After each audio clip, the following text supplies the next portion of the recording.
প্রিয় ভিউয়ার্স, আসসালামু আলাইকুম। আশা করি আপনারা সকলেই ভালো আছেন। আজকে আমরা ফটোশপের মাধ্যমে দেখব যে কিভাবে মেঘের ভিতর থেকে সূর্যের কিরণ যে এ এ চিরে, চিরে বের হয়, সেই ইফেক্টটা আমরা তৈরি করব। এখানে আপনারা আকাশে মেঘ দেখতে পাচ্ছেন। এই মেঘের ভিতর থেকে এখানে লাইটিং দেখা যাচ্ছে। অর্থাৎ সূর্যটা মেঘের এম ভিতরে। তো মেঘের ভিতরে মেঘের আড়াল থেকে মেঘের যে ফাঁক ফোকর দিয়ে সূর্যের আলো বেরিয়ে আসে, এরকম আমরা একটা ইফেক্ট তৈরি করব। তো সেজন্য আমি এখানে একটি লেয়ার নিয়ে একটা ইমেজ নিয়ে নিয়েছি। তো আমি এখানে এটাকে নাম দিয়ে দিই ইমেজ। আমার যে ইমেজটা এই ইমেজ লেয়ারে রয়েছে। তো আমি এখান থেকে নিউ লেয়ার আইকনে ক্লিক করে একটা নিউ লেয়ার নিয়ে নিব। এখানে লেয়ারটা ট্রান্সপারেন্ট। তো এখানে আমি এই লেয়ারটার নাম দেব সানলাইট।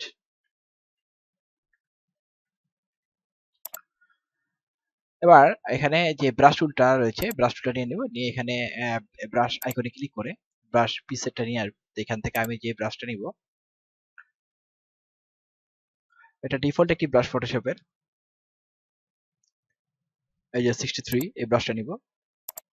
তারপরে এখানে যে কালারটা নিব, ফোরগ্রাউন্ড কালারটা লাইট যে ইয়েলো রয়েছে বা লাইট হলুদ, হালকা হলুদ যে কালারটা সেটা নিব। নিয়ে এখানে ব্রাশ সাইজটা মোটামুটি হ্যাঁ এই সাইজ করে নিব জাস্ট 60 করে এখান থেকে জাস্ট এখানে আমরা ক্লিক করে করে পেন করব।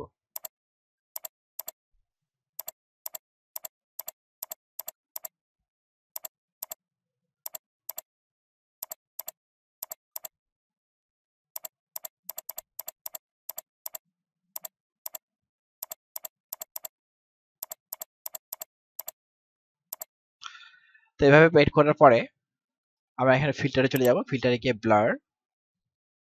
রেডিয়াল ব্লার অ্যাপ্লাই করব। তো রেডিয়াল ব্লারটা দিয়ে এখানে অ্যামাউন্ট 100 করে দেব। Blur method zoom, quality good. তো ব্লার যে সেন্টার, এটাকে আমরা জাস্ট এই সেন্টারাইজ করে দেব এখানে, দিয়ে ওকে করব।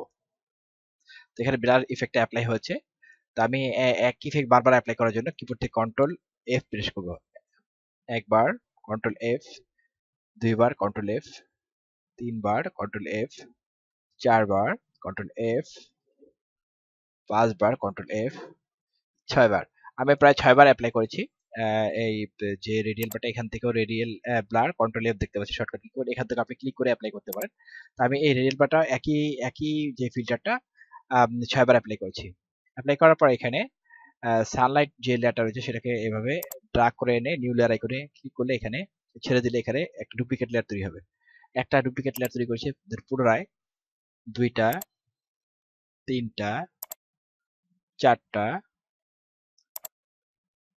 ৫টা। তো আমি এভাবে ৫টা ডুপ্লিকেট লেয়ার প্রয়োজন মনে করে ৬টা তৈরি করে নিতে পারি। ৬টা ডুপ্লিকেট লেয়ার তৈরি করে নিয়েছি। তো এখন আমার মোট লেয়ার রয়েছে ৬টা কপি আর একটা অরিজিনাল, ৭টা লেয়ার হয়েছে।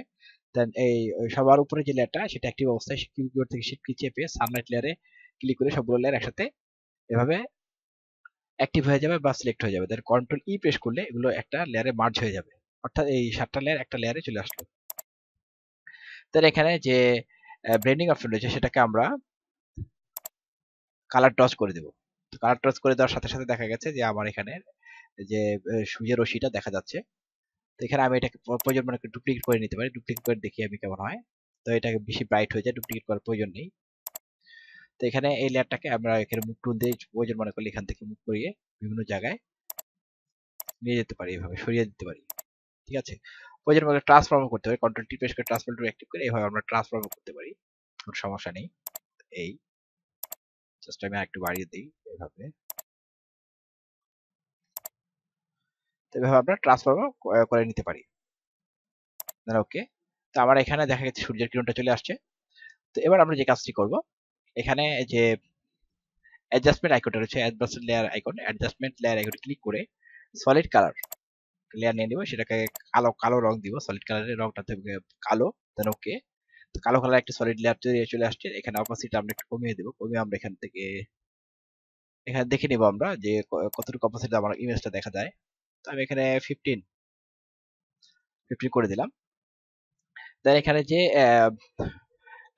সলিড কালারের যে লেয়ারটা রয়েছে সেখানে যে মাস্কটা রয়েছে, মাস্কটা এভাবে ক্লিক করে অ্যাক্টিভ করবো। অ্যাক্টিভ করে এখানে যে ব্রাশ টুলটা নিব, নিয়ে এখানে সফট রাউন্ডেড ব্রাশ নিব, সাইজটা মোটামুটি 45, এখানে 45। তো এখানে ফোরগ্রাউন্ড কালারটা কালো অবস্থায় এখানে আমরা ব্রাশ করব। এখানে অপাসিটিটা আমরা একটু 60 করে দিলাম, 60 করে দিয়ে এখানে আমরা এইভাবে ব্রাশ করব।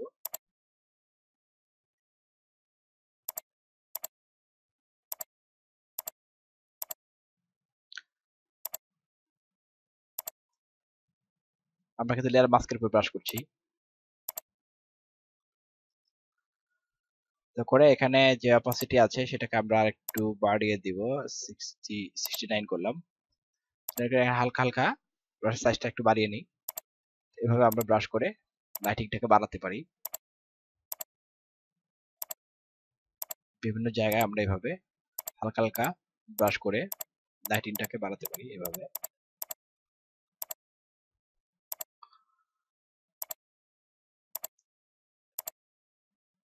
এবার আমরা যে অপাসিটি আছে সেটা বাড়িয়ে বাড়িয়ে কমিয়ে দেখব। প্রথমে 15 ছিল, এখন আমি 20 করে দেখছি। 22, হ্যাঁ 22 করলাম। তো অপাসিটি এখানে 22 রয়েছে, আমি 22 করে দিলাম। তো এবার আমরা যে কাজটা করব, এখানে যে সানলাইট যে সানলাইট কপি লেয়ার 6 যেটা রয়েছে সেটাকে আমরা ড্র্যাগ করে এভাবে উপরে উঠিয়ে দিব, এবং যে কালার ফিল লেয়ারটা রয়েছে সেটাকে আমরা এভাবে নিচে নিয়ে আসবো। তো এবার আমরা অপাসিটি পুনরায় অ্যাডজাস্ট করে দেখি কোনটাতে সুইটেবল মনে হচ্ছে হয়। তাহলে এইটা ঠিক আছে, 41। তো তৈরি হয়ে গেল আমাদের যে সানবিম বা সূর্যের কিরণ যে মেঘের ফাঁক দিয়ে চলে আসে। আমরা দেখতে পাচ্ছি মেঘের ফোকর দিয়ে সূর্যের কিরণটা এভাবে চলে আসছে। মাঝে মাঝে এরকম দেখা যায় আকাশে এই ন্যাচারাল দৃশ্য। তো আশা করি টিউটোরিয়ালটা আপনাদের ভালো লেগেছে। খুব সহজেই আমরা এভাবে সানডে তৈরি করতে পারি। আমরা পূর্বের একটি টিউটোরিয়ালে সানডে দেখিয়েছি, সেটার টেকনিকটা ছিল অন্যরকম এবং সে এটাও ছিল অন্যরকম। তো এখানে ডিফারেন্ট রে আরেকটা তৈরি করেছি আমরা এখানে, যেটা মেঘের ফাঁক দিয়ে সূর্যের আলো রশ্মি চলে আসে, এরকম একটা ইফেক্ট। তো বাংলা টিউটোরিয়াল টিভি টিউটোরিয়াল গুলো ভালো লাগলে অবশ্যই বাংলা টিউটোরিয়াল টিভিকে সাবস্ক্রাইব এবং লাইক দিবেন, এবং কোনো প্রশ্ন থাকলে অবশ্যই কমেন্ট বক্সে কমেন্ট করে জানাবেন। ধন্যবাদ।